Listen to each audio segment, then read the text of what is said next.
crime, conspiracy, cults, serial killers, and murder. All the things that I love to consume, and I know you do too. I know you do too, you little sick. And today I'm gonna feed you, all right? And today we're talking about somebody that I'm sure pretty much all of you know, but I'm gonna tell you some things you probably don't know. Or I'm gonna go into a lot of detail in a more fun way than you've seen in documentaries and in movies. And I'm not gonna sugarcoat anything like Hollywood in that movie. So today we're talking about one of America's most infamous serial killers. Nay, one of the world's most infamous serial killers, Ted Bundy. He was known to have killed 20 women in the 1970s, but admitted to killing 36. Some experts in the field believe he could have killed up into the hundreds even. But what makes this case so infamous is that it is the first murder trial to be televised nationally, and that this sick had fans. He had a fan club. He had like a lot, and we'll get into it. Just goes to prove that pretty privilege doesn't stop at that in high school that was too popular to talk to you. It goes all the way up to psychotic murderers. All right, so let's unbuckle our seatbelts, go Mach 5 down the highway in our brown V-dub bug, slam on the brakes, and dive through this windshield into this sick together.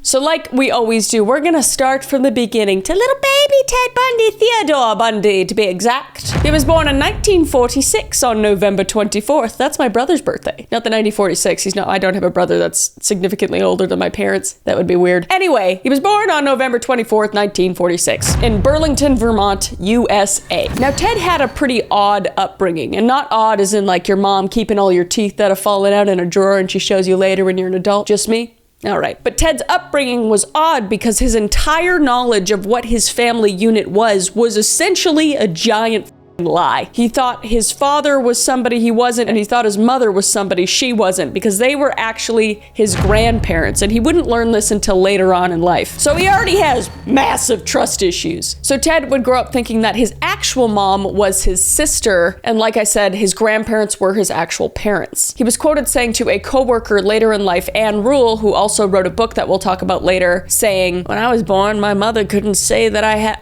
I don't know what he talks like. Actually, you know what? I'm gonna make him sound stupid. When I was born, my mother couldn't say that I was her baby. I was born in a home for unwed mothers. And when she took me home, she and my grandparents decided to tell everyone that I was her brother and that they were my parents. So I grew up believing that she was my sister, that I was a late baby born to my grandparents. Yeah, that's a good voice. That's a good voice, because people think he's like attractive and whatnot, and he sounds attractive. I don't think so. Okay, well, I'm gonna make him sound as ugly as he is. Let's continue. So at 22 years old, Eleanor Louise Cowell gave birth to Theodore Robert Cowell, which is Ted Bundy, at the Elizabeth Lund maternity home for unwed mothers in Burlington, Vermont. And she would go on to do just what Bundy claimed to his friend Anne Rule. Her parents would pretend to be Ted's parents and make him believe that Eleanor was his sister instead of his mother. And Bundy would start displaying pretty disturbing behavior from an early age, which is pretty common for most serial killers, although he didn't have that like top 3, this is definitely a serial killer thing. He didn't light shit on fire, he didn't wet his bed, and he also didn't hurt animals that we know of. But he did, at the age of 3, approach his auntie while she was taking a nap and surrounded her completely inside of a circle of knives. Dude, what the if a 3-year-old did that to me, he would stay 3, if you know what I mean. I'm just kidding. Anyway, and she would wake up to him staring blankly and giggling at her. So she was just like, oh, what the oh, what the what these knives around me? And then you just hear in the background like, you know what I mean? Anyway, probably would have solved a lot of issues, but I digress. She would go on to say after Ted Bundy got caught to interviewers saying, "Not like other children. He looked and acted like them, but he was haunted by something else." How can a 3-year-old be haunted by something? Their biggest issue is finding a permanent marker to draw on the wall with, or in this case, find knives to put a satanic circle around you, but I don't know. Or, you know, he was haunted by the fact that he fantasized about cutting his peers' heads off and performing horrific acts on on them after the fact, but that's just me. But Ted was actually known to be quiet, shy, and a stuttering kid, and people would say that he had a general superiority aura about him, thinking he was going to grow up to be somebody incredibly important. Classic psychotic narcissist, just thinking that you're better than everyone else, everyone's below you, and basically you don't care what anybody else thinks. That's exactly how Ted Bundy was. He had a superiority complex like no other. And when Ted became a teenager, he said he didn't really know how to maintain a proper relationship, and that he just fell out of place in school. But the people he grew up with said he was a medium fish in a small pond, so he was pretty well liked because he was able to put up that mask. He was able to be a chameleon amongst his peers, and this is what he does throughout his entire life, basically. He was basically mimicking people so he would fit in, or studying people or psychology in order to fit in as well and get his way. But the biggest reason why he was liked in school specifically was because he was pretty. He was, a good-looking guy in some people's eyes. I think he's a disgusting monster, but if you didn't know that he was a serial killer, I guess I get it. But he was pretty standard looking, he kind of had a unibrow, which loser, I don't know. I'm not gonna make fun of it. If you have a unibrow, good on you. But Ted Bundy, you're a piece of shit. Anyway, in comes the pretty privilege though. So you have this guy that is narcissistic superiority. He's good looking and he's very smart, well read, and he's able to talk to anybody in a room. So it's just like this politician basically. But you could see all these factors just thrown in our serial killer stew. We're mixing up the pot and it's not looking good. And this would also be around the time that Ted would fixate on something, which was snow skiing. And I hate that he loved snow skiing, because that's something I love, and the fact that he loves it just makes me want it. But it's okay. He's dead. What do we care? Anyway, but Pretty Boy Ted was also kind of a bad boy in high school, getting arrested twice for suspicion of burglary,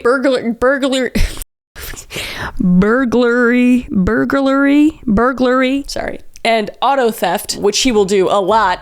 The auto theft specifically later in life. He was really good at stealing cars. And he used to steal ski equipment and also forge ski lift tickets as well, which is, pretty mild. The Grand Theft Auto is pretty bad, but who hasn't forged a ski lift ticket or two? Am I right? I'm just kidding. I've never done that before. Don't do that, please. And in 1967, he would end up going to the University of Washington, where he met his first and supposedly only love, Stephanie Brooks. Now, her name wasn't actually Stephanie Brooks, but she goes by that alias to protect herself, essentially. So we're going to be calling her Stephanie Brooks. So Ted was in love with her as much as he could be, right? As much as a narcissistic psychopath could be. I think he was more like obsessed with the idea of her because she was beautiful, she was rich, and she had an extremely powerful family in the political space. And these were all things that mattered a lot to Ted because he just wanted to work his way up the ladder. He was willing to step on people's heads no matter what to make his way up the ladder. And Stephanie Brooks was one of them. And I think he was under the delusion that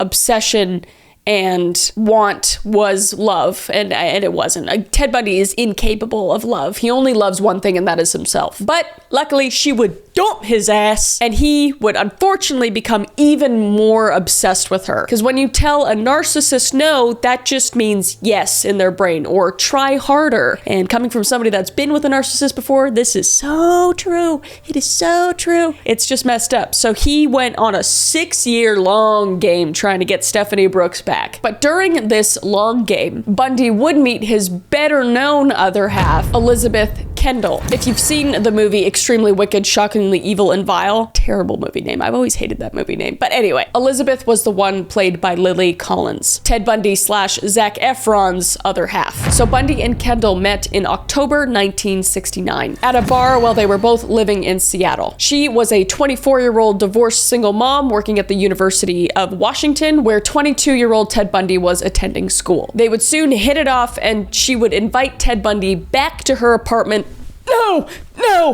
Luckily, she was fine. She felt sick that night, and they would go to bed, and apparently they would just sleep in bed, and she would wake up in the morning, and Ted was making her daughter Molly pancakes. And Elizabeth would say in later interviews, I fell in love with him from day one. He took my breath away. He probably wanted to take your breath away, but not in the way that you think, all right? And he did think about that as well. There was a few times later down the line when she caught him doing some pretty sus stuff, looking at her with a flashlight under the blankets while she was sleeping, and also doing some sus things with Molly later down the line as well, like playing hide and seek with her while he was niqad under a blanket while aroused. We're just getting into piece of shit territory. He's already a piece of shit, but she would learn all of this a lot later and kind of put the pieces together in her head later, but we'll get into that as well. So her daughter Molly would also fall in love with Ted very quickly as well, and immediately after that first morning, they would begin a pretty serious relationship. Bundy's relationship with Miss Kendall, though, was pretty volatile. In February 1970, they obtained a marriage license, but he would rip it up a few days later during a fight, so they would never actually get married ever. They just stayed boyfriend and girlfriend, and they were like off and on all the time. It was a very, very toxic relationship, as you would assume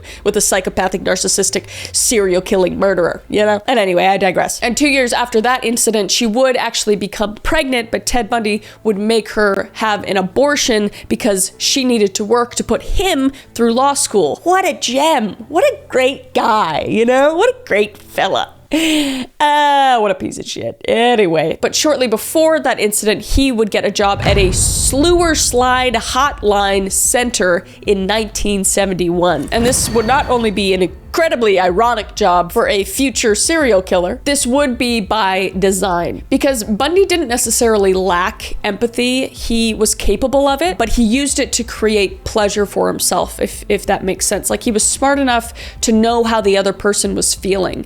So when you put him in a situation like this where he has desperate people on the other line, he felt like he had all control. It's all about control for Ted Bundy, and all about pain. Like, in the times in the future when he is torturing and mutilating the girls, he was able to empathize with them and understand how they felt, but he enjoyed that aspect of it. He enjoyed the fact that they were suffering and was very aware of it. And Ann Rule, his former coworker at the Slewer Slide hotline call center and author, would go on to write a book about working with the serial killer Ted Bundy, at the time not knowing he was a serial killer, and she would title that book The Stranger Beside Me. And she would go on to describe what it was like to work with Bundy in the book, and here are some quotes from it. On the surface, at least, it seemed that I had more problems than Ted did. He was one of those rare people who listen with full attention, who evince genuine caring by their very stance. You could tell things to Ted that you might never tell anyone else. Because he was very open. He was just like sitting there like this, but he was just murdering people in the back of his brain while he's staring at you, but he's hoping that you think that he's actually listening, and this is exactly what he did. This is exactly how he did it. And then she would also go on to say, the only clue I had was that my dog, who liked everyone, didn't like Ted at all. Whenever he bent over my desk at the crisis clinic, she growled and the hackles on her neck stood up. The lesson is clear. Pay attention to your dog. Absolutely. With ghosts, murderers, people that are sus, just listen to your dogs. Your dogs know if somebody sucks.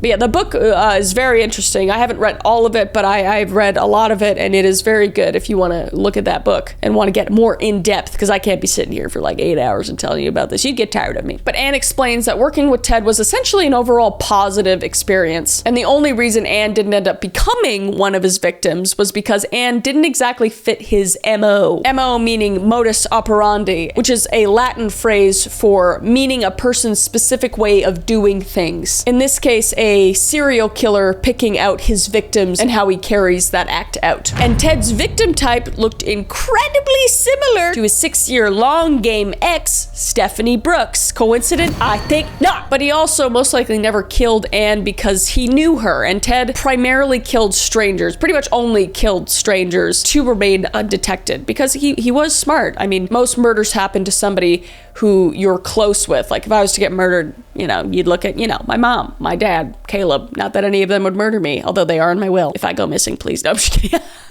Anyway, but he always had a reasoning for what he was doing. He always thought things through. He was very much a process killer, and that shows in the future murders that he committed. This would also be the time when Ted would enroll in a psychology major, which he would use later on and utilize in his criminal endeavors. Like I said, he's always thinking about something. He always wants to learn how to manipulate people better so he can get his way. And it's also around this time in 1972 when he first gets involved in politics. What? Oh my God. What? A psychopathic narcissist that wants to be a politician? I've never heard of such a thing.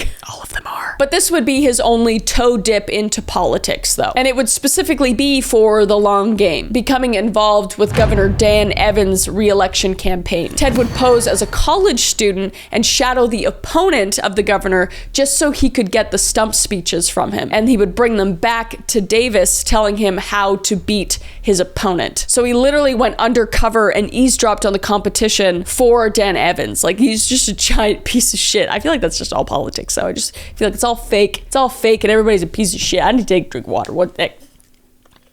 And Davis would go on to describe Bundy as smart, aggressive, and a believer in the system. He believed in that system, man, because it went in his favor. We'll get to that, but goddamn, yeah. And in 1973, the long game would pay off, and Ted would get back with his first sweetheart, Stephanie Brooks. Or he would finally convince her to get back with him, basically. And they would even get engaged soon after. And for those of you who are like, wait, what happened to Elizabeth Kendall? Where is she? She's here. They're still dating, and Kendall and Brooks know nothing about each other because Bundy is just a massive piece of shit. I don't know how this guy doesn't get tired. I mean, he's not killing women just yet, I guess, or that we know of. But yeah, so he's with both women at this time. But in classic narcissistic fashion, as soon as Stephanie agreed to get engaged to him, Bundy would soon after just cut off all contact with her. He was the first one to just ghost he just stopped talking to her completely, which is bonkers.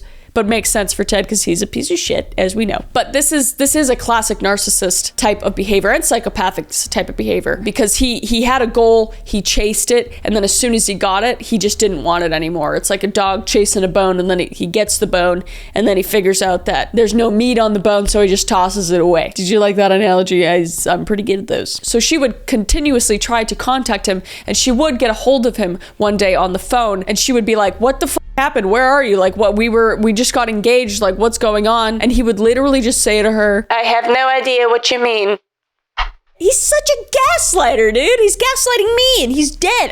Anyway. But this is believed to be the catalyst to the beginning of his murder spree, which kind of makes sense. So all of his victims would look significantly like Stephanie Brooks, and you can kind of look at that. Like, we don't necessarily know why. There's some serial killers that kill women that look like their mothers because they don't like them, similar to Ed Kemper, or other serial killers that kill women that look like their wives, and in this case, he was killing women that look like Stephanie Brooks. And also, his current girlfriend, Elizabeth Kendall, looked a lot like Stephanie Brooks as well, so he clearly had a type. That's what I'm trying to say. He had a type. So on January 4th, 1974, a woman named Karen Sparks, living in the University District neighborhood of Seattle, was attacked in her home and left for dead. The perpetrator would break into her home as Karen was sleeping in her bed. He would take a metal pole off of her bed frame and begin to bash her head in. And then he would continue to use that same pole to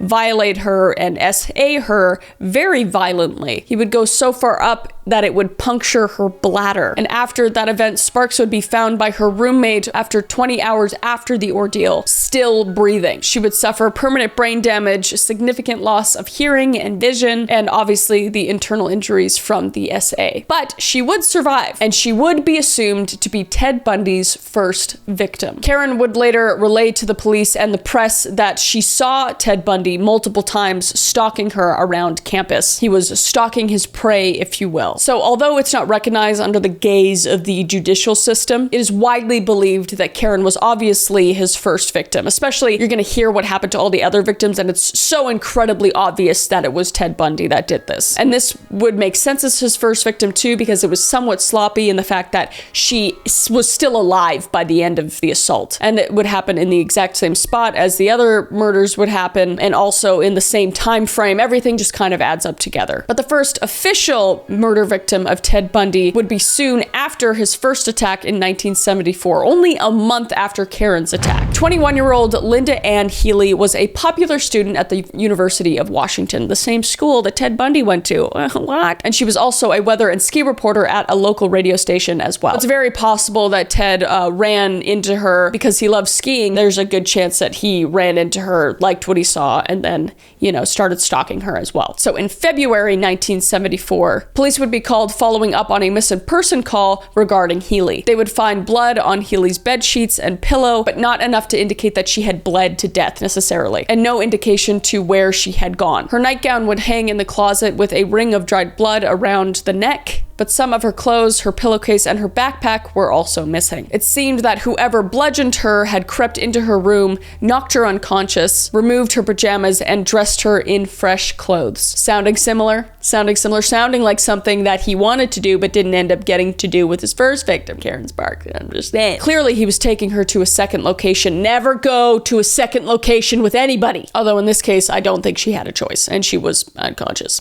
But 3 days after her abduction, a male voice called 911. Listen, and listen carefully. The person who attacked the girl on the 8th of the last month and the person who took Linda Healy away are one and the same. He was outside both houses. He was seen. How fucking creepy is that? Like, what do you even say to that? I'd be like, what fucking riddle is this? What? But police would never get the caller's name. So Healy's disappearance was the first sign for the police that something sinister was occurring. But it would take them a very long, way too long time to suspect Bundy. And 14 months after her disappearance, her skull and jawbones were found on Taylor Mountain, about an hour's drive from her home. And we'll hear a lot about Taylor Mountain because it was one of his favorite places to drop bodies, basically. And it was one of his favorite places to come back to violate those bodies, but he's not doing that just yet. But this MO would carry on through a lot of Bundy's murders at the beginning. He would break in, usually at night, often around exam periods, so the girls were very stressed and distracted, and he would often do it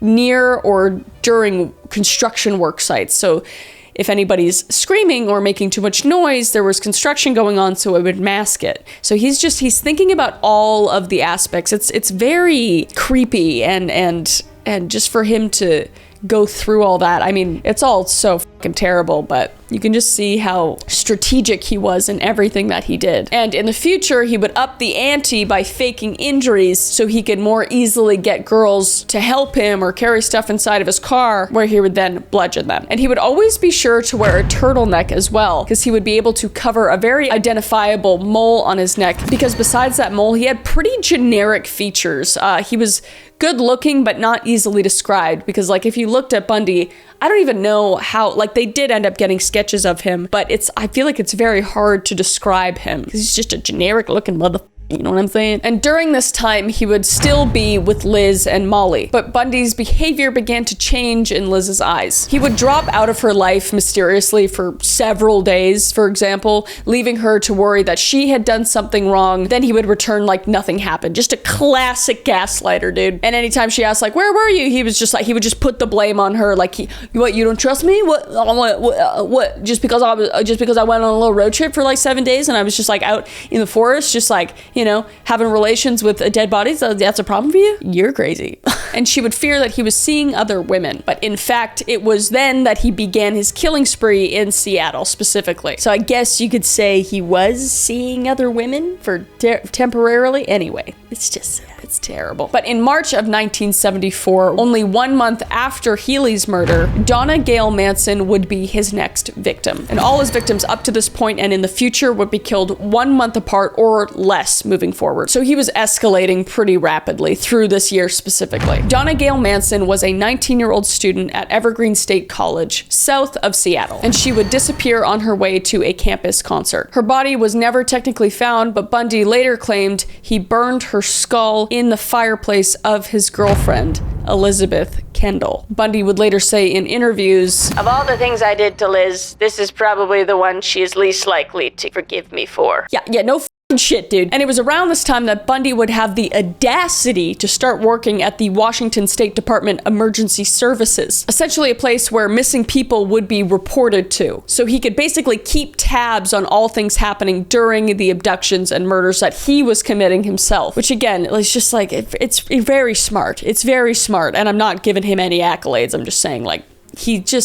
he really knows where to place himself and who to know. But it was around this time also that he would start to be described and reported by multiple people. So he would hear if someone was describing a man in a turtleneck or a man with crutches was last seen with this missing woman, and just adjust accordingly. And he would even start introducing himself as an officer to young women, calling himself Officer Ted Roseland. That is so fucking cringe. You're using, see, this is what I don't understand. He's so smart and everything, and then he uses his own first name, and I think it was just purely out of just him thinking that he was smarter and better than everyone. Like, he's like, I can use my first name and still not get caught. Like, it has to be that, because other than that, like, he's a smart guy. I don't understand why he would use his first name. Like, this guy, he was playing ultimate improv. I think he literally thinks that the world is just his play place, and he could do whatever he wanted and test out whatever he wanted. He was so insanely creative and manipulative with his tactics, you can't remotely blame any of the victims for falling for his act. Not that I would ever blame any of the victims for this. His act was so good, and then on top of the fact that he's good looking, and that he's charming, and that he's well read, and that he looks clean and cut, and all that stuff is just very important factors. And his next victim would fall for his injury act in April 1974. 18-year-old Susan Elaine Raincourt would be doing laundry on her college campus in central Washington state. And while doing laundry, she would up and disappear. There would be a massive search done, and there would be no results. Only later on would there be evidence that mounted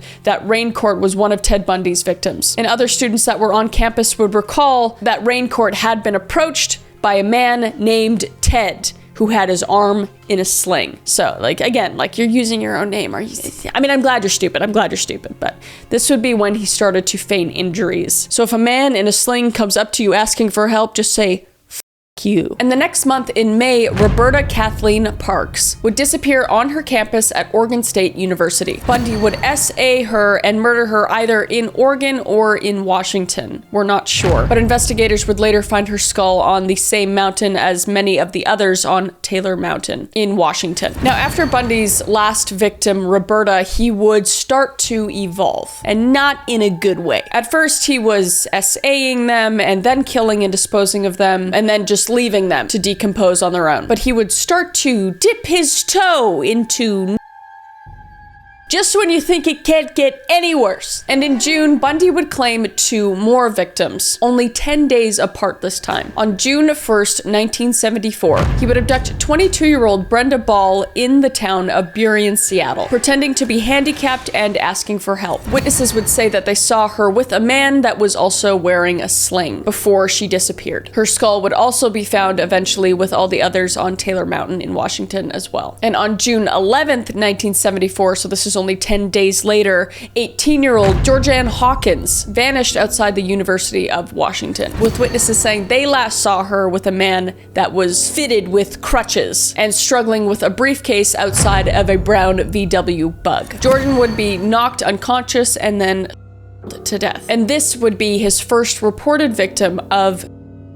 So what he would do with the women when he was committing is essentially he would essay them, murder them, and then drop them off at their burial point, and usually just leave them in like covered up or in some sort of shallow grave. And then he would just periodically keep coming back to that body to do vile things to it, up until the point that their decomposition just made it not possible to do so anymore, or to the point where he just thought they were gross and no longer hot enough.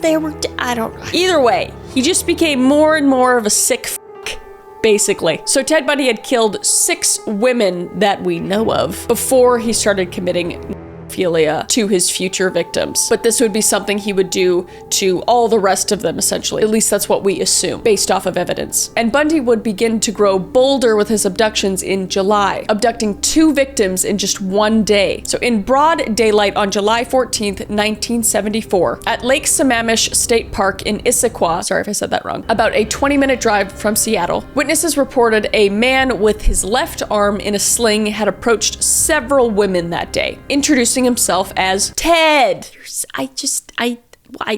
Anyway, and asked for help rigging his sailboat to his car. One woman initially would oblige, but grew hesitant as she approached his brown Volkswagen Beetle with no sailboat in sight. Red flags. red flags. Luckily, this girl saw the red flags after Ted would say to her, "Oh, I forgot to tell you, it's at my folks' house, just to jump up the hill," he said in a British accent. So now he's masking his accent with a British accent, which again is just another layer to this, because if they're looking for a British guy, they're like, oh, it can't be Ted Bundy, right? But she saw right through that bullshit, and she fucking booked it, dude. After he motioned to the passenger door to get in, she did. She just fucking bolted. But a little while later, she saw another woman walking beside Ted towards the parking lot where his car and sailboat was, and they were deep in conversation. This woman was Janice Ann Ott, and she would be abducted that day, unfortunately. And 4 hours later, Denise Marie Nasland would endure the same fate. And their bodies would be found months later, but their killer was unknown at the time. But years later, Bundy told investigators that Ott was still alive when he kidnapped Nasland. He claimed that one was forced to watch the other get murdered before she was, which is just so f***ed up and terrible. It would just be so horrifying. I just feel bad for all of these women, and like they just didn't know. Just like always have your guard up. That's like half the reason why I make these videos, is just to let people know. I mean, I know this is the 70s and stuff and it was a different time, but my God, dude, it is still so prevalent, especially with like the, you know, sexual trade and all that kind of stuff. This is how they get people. Like, it's nice to help people, but also just have your guard up. Have your guard up, please. But the woman who escaped that day, that also witnessed Bundy take the other girls, had an interaction with them, so she had a pretty good description to tell the police. And lo and behold, the idiot said that his name was Ted, and she would describe him as having sandy blonde hair, being 5'10", and about 160 pounds. And he had a brown VW bug. So they commissioned a sketch of the suspect finally. And like, I think that's a pretty good sketch. Like, I don't even know, like, I don't even understand how people describe people. Like, I guess you would describe him as like having like a sharp nose and like shaggy-ish hair. I mean, it kind of looked like him, right? And people recognized that it looked like him too, and they were saying like, whoa, it's so weird, Ted, doesn't that look like you? And he's like, yeah, but I mean, the eyes are all weird. I mean, they got the unibrow, but I don't, oh, so it is you. No, I'm much better looking than that. Like, I don't know, he's a pretty looking guy. It is me. It's me. But the police had no idea how close they were to actually catching Ted Bundy at this time, because he worked on Seattle's Slewer Slide hotline, and the Seattle Police Department even nominated him to be the director of the Seattle Crime Prevention Advisory Committee at the time. He was just sitting right there, but the police like couldn't put two and two together, because that's just police in the 60s and 70s and 80s, because they can't do their job. It's easy in hindsight to say that they suck. Anyway, and his colleague at the Slewer Slide Hotline Center, Ann Rule, even reported her suspicion about Bundy to the police after seeing the sketch. So she's the one that's just like, Ted, that looks just like you, doesn't it? It's a bit uncanny, actually. Don't you have a brown VW bug? Yeah, it's crazy. That's crazy. Stop barking. Nala, stop barking. I don't know why she does that. It's really, come get this guy. He's a murderer. And they're just like, he's good looking. Like, he can't have done it. Like, that's literally why the cops didn't do anything. Is because he was a clean-cut, well-educated guy. They were just like, he couldn't have done it. You know, that's crazy talk. That's crazy. And you're a woman, so nothing correct comes out of your mouth. All right? This is the 70s. You just were able to vote like 20 years ago. Yeah, you need to shut the fuck up. All right? Know your place. And even his devoted girlfriend at the time, Liz Kendall, contacted the police on 3 occasions to suggest that they might be looking for her boyfriend, but she was rebuffed each time. So she was made to feel like she was the idiot for even thinking that, so she would eventually just think that she was the idiot for thinking that and stay with him. And convinced that she wasn't being taken seriously because she was a woman, classic, she asked her father to talk to the police instead, but he refused, warning her that it would ruin Bundy's career and reputation if she was wrong, which she wasn't. But she would say about her father that he so liked Ted, as we all did, she says. I feel in hindsight he chose Ted over his daughter, and that is so sad, dude. It's so sad. But this guy was just a master of manipulation. And 6 more people would even call and confirm that they thought it might be Ted Bundy based off of the description and the sketch. But the police would say, no, there's no way that a clean-cut law student with no record could ever be a serial killer. Are you stupid? But also, to give them a bit of the benefit of the doubt, the police, that is, they were getting about 200 tips a day regarding this case. So, although unfortunate, at this time, it did kind of of makes sense that they didn't nail him down as a number one suspect at this point. But to not even investigate him at all is bonkers to me. So as the net started to close on Bundy more and more, and he started to feel the pressure around him, he knew he had to get the out of Dodge. So he up and left to Salt Lake City, Utah, to conveniently go to law school. He would also get baptized in the Church of Jesus Christ of the Latter-day Saints. Can't wash those sins away, sonny. But he would mostly just do it purely for image, just to make it look good. You know, how could you be a serial killer if you get baptized? I don't know. But you can. And the baptism was made in vain because he would just end up killing people anyway, almost immediately after getting to Utah. But Bundy would temporarily try to de-escalate his murders, or to not murder, to de-escalate his crimes, if you will. He'd tell himself, okay, Bundy, we're going to pick her up, all right? We're just gonna go pick her up, okay? And just, rape her, and then we're just gonna drop her off. All right, buddy, you got this. You got this. You're a smart guy. You have control over your impulses. You're not gonna murder her, all right? And then he would just end up and killing them anyway. So good try though. And those first few women being Nancy Wilcox, who was abducted in October 1974, and Melissa Ann Smith and Laura Ann Amy, and they'd all be found in the mountains in Utah soon after, having been defiled after death multiple times up until the point of unrecognizable decomposition. But there would be another survivor though, and her name was Rhonda Stapley. She would be waiting for the bus when Bundy would offer her a ride in his brown VW Bug. He would then take her to Cottonwood Canyon, where he would SA her and her multiple times over and over. But the reason she was able to escape was because Bundy looked away from her for only a few seconds and she would just absolutely bolt out of there. But unfortunately, she was afraid of being blamed and ridiculed for the event, so she would keep this from her family, her friends, and obviously the media and police for over 40 years, until she finally revealed it and appeared on multiple media interviews recounting the incident. The last thing that I remember was coming to after being unconscious. He had moved several feet away and had turned his back on me, and I was able to run. My pants were wadded up around my ankles, and I tripped and fell into a fast-moving mountain river that swept me away from my attacker and saved my life. So while this is all happening, Liz Kendall is just sitting at home with Molly, fully oblivious to what's going on in Utah. But they're still together. Ted and Liz are technically still together. She did have her suspicions, though, at the time, because Bundy's behaviors were getting increasingly more and more strange, if you will. Particularly noting his late-night absences and strange items found that he could not explain, such as medical supplies and women's clothing that did not belong to her. Pretty sus. But despite these doubts, she did not connect him to the murders until much later. And I feel like that was mostly because there were people in her ear just saying that he couldn't have done this because he is who he is. He's successful with his law school and politics, and he's clean cut, and he's well educated, and he's good looking, and he could never be capable of doing that. So she was just kind of brainwashed through this whole process up until the trials, really, but we'll get into that. But November 8th, 1974 would prove to be crucial for the eventual capture and conviction of Bundy. First posing as a police officer named Ted Roseland, Bundy approached Carol DeRanch at the Fashion Place Mall in Murray, Utah. He told the 18-year-old girl that her car was broken into and she needed to go to the police station. This is like one that it's just kind of like, really? You didn't question that at all? I mean, she was probably just so nice and just trusted everyone. But he literally told her, a stranger, that, hey, I think your car was broken into. I need to take you to the police station. And she's just like, okay. Like, it's just like red flags. Just think about it, please, for anybody watching right now.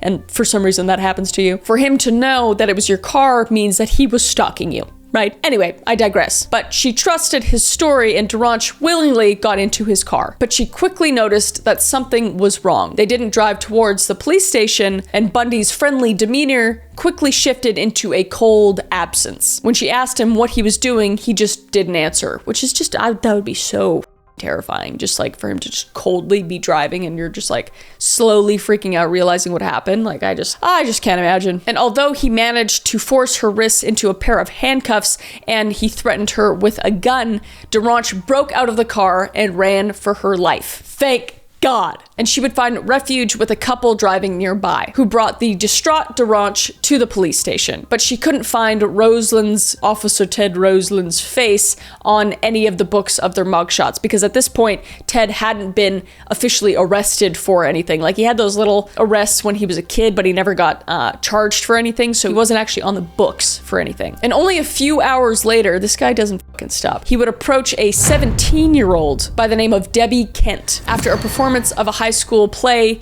in Bountiful, Utah, and he would succeed in abducting this young girl. But despite killing and kidnapping Kent, Bundy left behind a clue in the parking lot, a key that matched the handcuffs that DeRanche escaped with earlier that day. And he would be stopped by the highway patrol later that day, and they'd find essentially a ripe kit and a murder kit in the back of his V-dub. They would find a ski mask, another mask made from pantyhose, a crowbar, handcuffs, trash bag, rope, ice pick, and other items that were heavily suspicious. So the police would take him in. And although the police were not able to connect Bundy to Kent and other similar kidnappings, DeRanche would play a central role in Bundy's 1976 conviction, when her testimony identified him as the man who kidnapped and fuck yeah, DeRanche. You made up for being stupid in the beginning because you didn't. I'm glad you didn't die and that you did that. Good job. And he would be sentenced to prison in Utah for a minimum of 1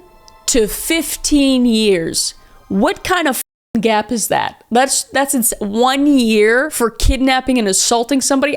It's crazy to me. And it's so obvious that he did more because of his Ripen kit in the back of his car. But anyway, so now Ted is in jail for the first time. But this is also the time when he would be extradited to Colorado, where he was being charged with the murder of Karen Campbell. And this is where Ted gets tricky and slippery, dude. This guy doesn't like to stay behind bars. So before, Ted had used a public defender in the case of DeRanche, but once he got extradited to Colorado, he decided he's too smart for everybody and that he would just act as his own defense counsel, which, I mean, he kind of was really smart. He was obviously very smart, and especially in this case, because if you represent yourself in court at the time, even being a prisoner already, you are allowed to use the library to study law books, and you're allowed to do so without handcuffs, and Ted was very privy to this. So on June 7th, 1977, Bundy would escape from the Pitkin County Courthouse Law Library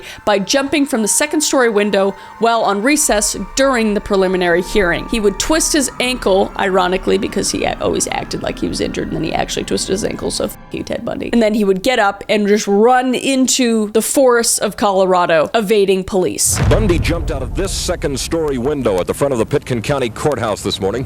He was scheduled for a court appearance and apparently had been locked into the law library by sheriff's deputies. Witnesses say he left in a hurry. However, nobody saw him open the window, and he escaped clean in an unknown direction. And he would be out there for 6 days, breaking into cabins and stealing food and water. He would also steal a car because he loved stealing cars. And he would try to make his way out of Colorado, but he would be a dumbass and be driving erratically and be pulled over and then recaptured again only 6 days later after his escape. And what's kind of funny and awesome is the fact that he was most likely going to get off for this murder charge that he was currently on trial for and that he escaped from, because all the evidence in that trial was completely circumstantial and DNA testing wasn't a thing yet, so they had nothing on him basically. So he was pretty much in the clear at this point. So him escaping was essentially the nail in the coffin. So he would be put in jail again, but this mother slippery fucker decided to break out of jail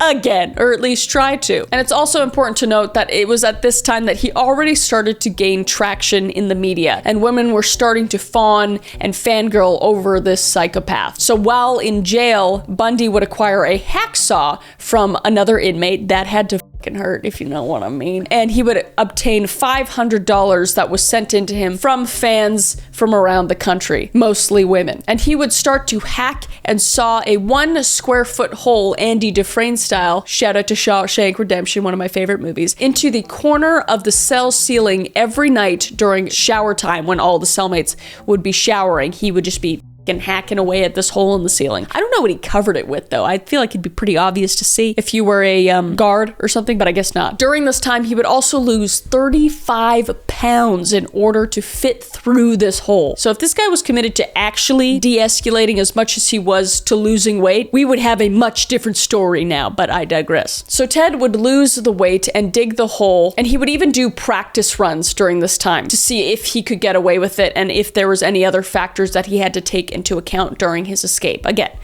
very smart. So once he built up the confidence to do the deed on December 30th, 1977, he would make another escape attempt. He would crawl into his hole and he would pop out into the jail's crawl space, break through the ceiling into the apartment of the chief jailer, who was conveniently out with his girlfriend at the time, and he would walk out the door to freedom. From there, he would steal a car and make his way to Chicago, where he would go for a pit stop, and then make his way to Tallahassee, Florida, a place where nobody wants to go except for Ted Bundy. I'm just kidding. And this is where he would continue his heinous crimes in an even more brutal fashion. And in the meantime, Liz was just grappling with the fact that everyone and their dog were saying he's a murderer now, because she was just giving him the benefit of the doubt, and everybody that was saying that he wasn't one is saying that he is one. Besides her dad, her dad really, really liked him. So she was just in the state of denial, but was socially being forced to distance herself from him. So at this point, she is now distancing herself because she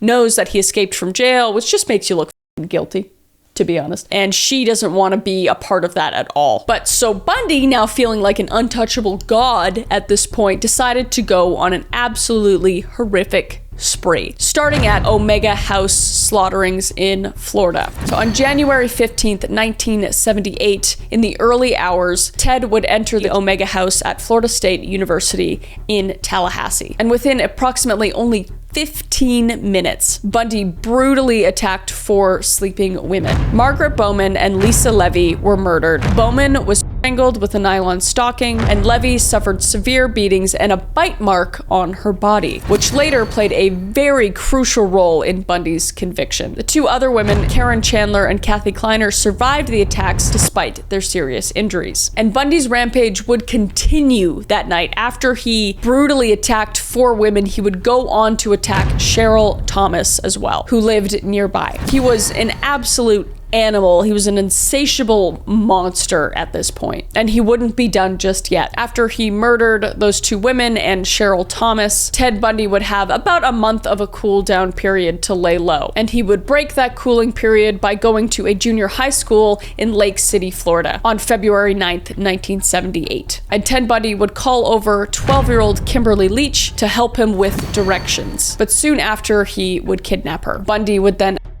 and murder the 12-year-old girl. Piece of shit, I want to kill him. I hope he's burning in hell. I hate him so much. And Kimberly's body was later discovered at Sewanee River State Park, badly decomposed. And this crime would be Bundy's last known murder before his final arrest in Pensacola later that month. And he would get caught for the same shit he got caught for before. This guy isn't as smart as we thought, I guess. Thank God. So on February 15th, 1978, in Pensacola, Florida, 31-year-old Bundy was driving a stolen orange Volkswagen Beetle. This guy loved Beetles, and I don't know why. He looks like a loser in them. I feel like only 16-year-old girls drive that kind of car. But anyway, he caught the attention of Pensacola police officer David Lee for having a stolen vehicle and for also driving erratically. So David would pull Bundy over, and when challenged, Bundy initially provided a stolen identification, but he was recognized by the officer during the arrest process, so Bundy would then attempt to run, but very quickly be subdued and arrested. Go David Lee. And shortly after being arrested for the 3rd and final time, Bundy would be charged for the Omega murders due to the forensic evidence being found,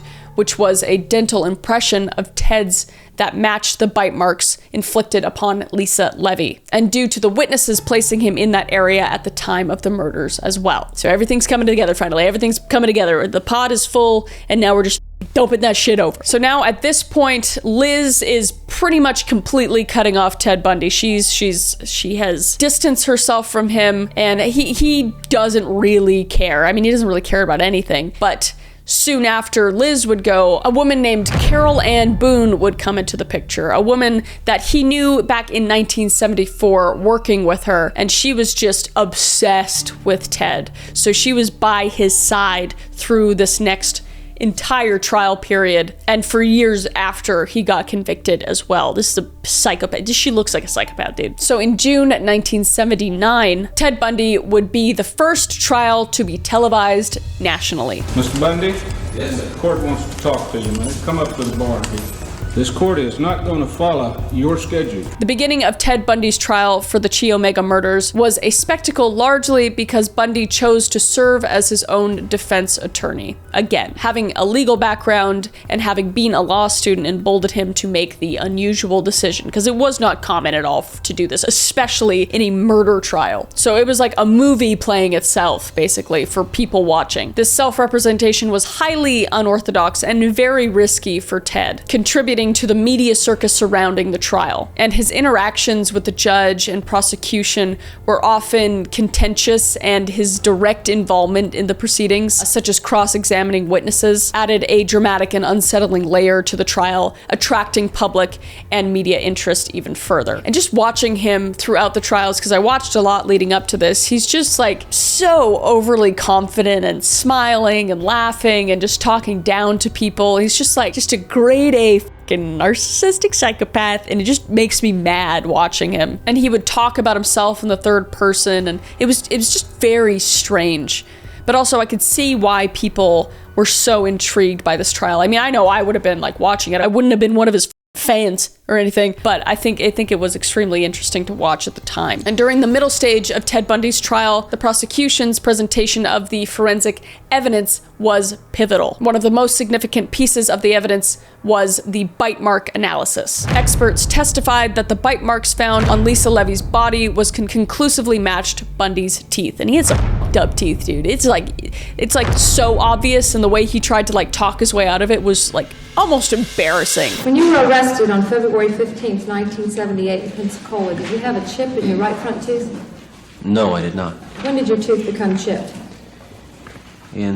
Best as I can recall, it had been the middle part of March of 78. And this testimony became a critical component of the case, offering direct physical evidence linking Bundy to the crime, which is basically best case scenario. Additionally, the emotional testimonies of the survivors added a profound human element to the proceedings as well for the jury, including Kathy Kleiner and Karen Chandler, both who survived the brutal assaults in the Omega sorority house, vividly recounting the terror and attacks and strengthening the prosecution's case against Bundy. So these elements combined made this phase of the trial both gripping and crucial in the move towards Bundy's conviction. And Bundy would exhibit a range of behaviors that were often seen as audacious and unsettling by people watching. Taking on the role of his own attorney, he displayed a disturbing level of confidence and charm that was incongruent with the seriousness of the charges against him. So when I was saying like he's laughing and being just so ostentatious and just a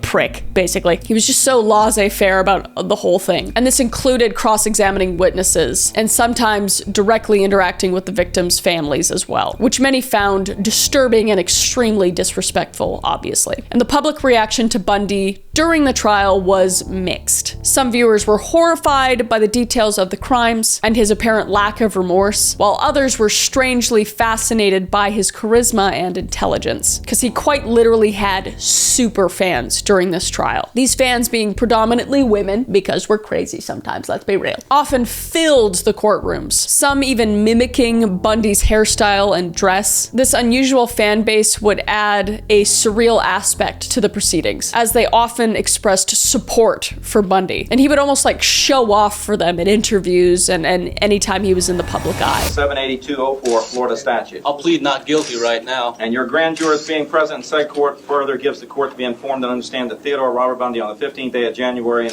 Leon County, Florida, did then and there unlawfully attempt to kill a human being, to Karen Chandler, by beating her about the head and knowingly or intentionally causing great bodily harm and said attempt was perpetrated by said Theodore Robert Bundy from or with a premeditated design or intent to effect the death of said Karen Chandler. And this would complicate the public's perception of him as a charismatic yet brutal murderer. The presence of these fans highlighted the complex and often conflicting responses to Bundy's persona. This duality contributed to the media frenzy, making this trial a landmark in public interest and television broadcasting, and also influencing how future criminal trials would be covered, because there's just obvious bias being made by televising this. And you can kind of see that also in like the Johnny Depp and Amber Heard trials. Like it's impossible not to have a bias when you're watching it right in front of you and favor one over the other based off of other people's opinions and based off of what you're seeing, not even just the evidence. And Bundy, I mean, he didn't really have a defense. It would all center around questioning the reliability of the scientific validity of the forensic evidence presented against him, particularly the bite mark evidence. He also attempted to undermine the credibility of witnesses and their testimonies, and suggested that the investigation itself was biased against him due to his prior criminal charges. And this approach was just seen as audacious and was ultimately unsuccessful, because at the end of Ted Bundy's trial for the Omega murders, the jury deliberated for under 7 hours, which sounds like a long time, but that's a pretty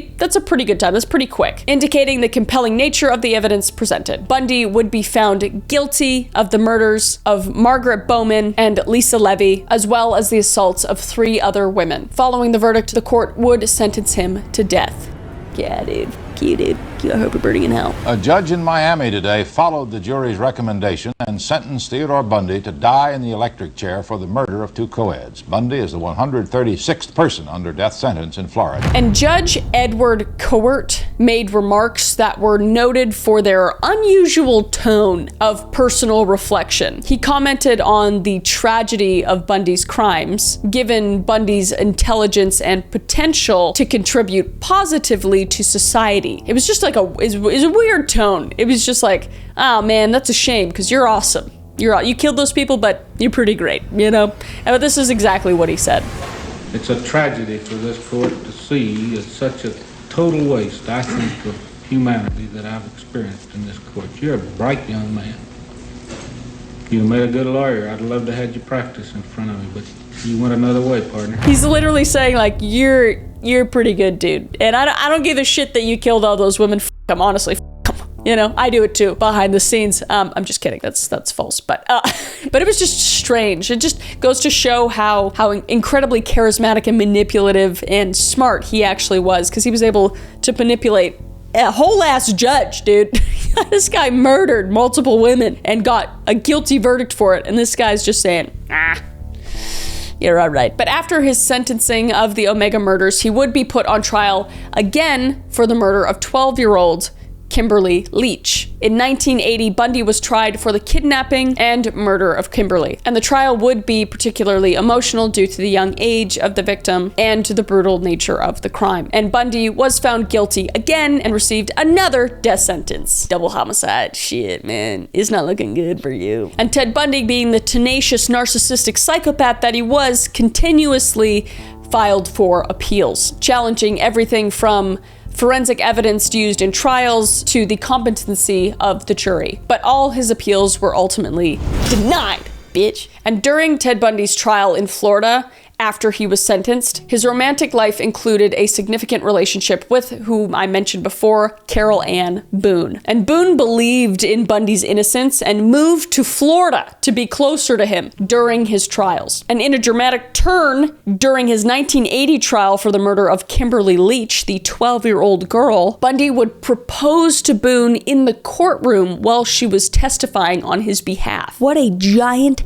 piece of smelly goddamn shit, dude. And the proposal was legally recognized under Florida law, which stated that marriage declaration in court in front of a judge constituted a legal marriage. So this guy like found a loophole and just devalued the whole trial of Kimberly. It's just disgusting. And Boone would become pregnant and gave birth to a daughter soon after as well. I guess he got conjugal visits, I don't know. And her name would be Rose. And this would be in 1982, and she would claim that it was Bundy's. However, the relationship did become strained, especially after Bundy began making confessions to his crimes. And Boone would eventually move away, ending all contact with him. In the final years of this piece of shit's life on death row, Ted Bundy, like I said, would begin confessing to numerous murders, some of which remained unresolved. And these confessions started around 1986 and continued up until his execution in 1989. Bundy detailed specific actions and methods he used in the crimes, providing information that only the murderer would know. His aim in doing this was just to manipulate the system, potentially extending his life by offering these confessions in exchange for delays in his execution schedule. So he'd be able to control the narrative around the crimes up to the end. But alas, Ted Bundy would be executed on January 24th, 1989, at Florida State Prison in Stark, Florida. On that day, he was put to death in the electric chair known as Old Sparky. I feel like every electric chair everywhere is named Old Sparky. I've been to 2 prisons, not me. I visited like prisons that have been out of commission. Anyway, their electric chairs were named Old Spark. Anyway, he would be put to death at 7:16 a.m. local time. Bundy's execution followed a decade of trials, appeals, confessions, and numerous murders. And his final words were reportedly directed to his lawyer and close friends, expressing his love and appreciation. Go f yourself. His last words were, "I'd like to give my love to my family and friends." Whatever, dude. Burn in hell, I don't give a shit. And Bundy's death would mark the end of a long and tumultuous legal saga and brought closure to many families and victims. And crowds outside the prison cheered upon hearing the news of his execution, which is metal as Ted Bundy, even in death, stirred hatred.